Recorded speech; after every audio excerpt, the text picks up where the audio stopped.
जो बनासकांठा ડીસા तालुकाना समोनाना गाम है। समोनाना ग्राम पंचायत में 2020 અને 21 अनुक्रमे 159 અને 133 લગ્નની નોંધણી થઈ। આજે ટોટલ લગ્નો જે રજીસ્ટર થયા છે એની એફિડેવિટમાં લગ્નનું સ્થળ એક જ છે, કોમન ભગવાનપુરા જોગમાયા માતાનું મંદિર। 250 કરતા વધારે લગ્નમાં એક જ સ્થળ બતાવવામાં આવ્યું છે, ભગવાનપુરા જોગમાયા માતા મંદિર।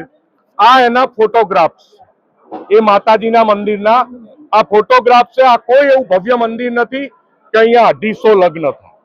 આ એક ખાલી નાનું દેરું છે, આસ્થાનું કેન્દ્ર છે, એની જગ્યાએ 250 લગ્નો બતાવવામાં આવ્યા છે। બીજી મહત્વની વાત, આ 250 કરતા પણ વધારે લગ્નોમાં તમામે તમામ સાક્ષી એક જ છે। 250 કરતા વધારે લગ્નના તમામ સાક્ષી કોમન છે, લગ્નનું સ્થળ કોમન છે અને મોટા ભાગની દીકરીઓ એવી છે કે જે 18 વર્ષને 4 દિવસ, 18 વર્ષને 10 દિવસ, 18 વર્ષને 5 મહિના, તમામે તમામ દીકરીઓની ઉંમર 18 થી 22 સુધી છે। એ જે લગ્ન કરાયા એ લગ્નમાં જે ગોરભા બતાયા છે, જે ગોરભાની હાજરી બતાવી છે, એ ગોરભાનું નામ છે પાલનપુરમાં રહેતા મુકેશભાઈ શાસ્ત્રી। એક જ બ્રાહ્મણ બતાવવામાં આવ્યા તમામે તમામ લગ્નોમાં।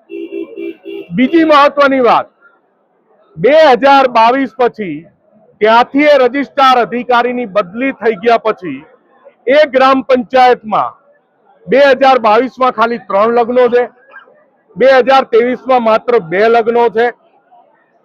એ ગામના સરપંચને જ્યારે પૂછવામાં આવ્યું તો સરપંચે કીધું કે આટલી મોટી સંખ્યામાં કે એક પણ લગ્ન આ જોગમાયાના મંદિરે થયા હોય એવું મારા ધ્યાને નથી।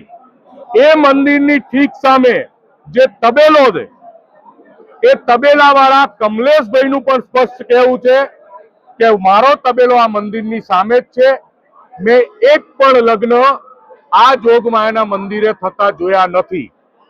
જે તે સમયે એ વખતના જિલ્લા વિકાસ અધિકારી સ્વપ્નિલ ખરેને પણ પૂછવામાં આવ્યું હતું અને સ્વપ્નિલ ખરેને જ્યારે રેકોર્ડ બતાવવામાં આવ્યો ત્યારે સ્વપ્નિલ ખરે પણ સ્વીકાર્યું હતું કે હું માનું છું કે આ લગ્ન રજીસ્ટ્રેશનમાં ક્યાંક ને ક્યાંક ધાંધલી થઈ છે।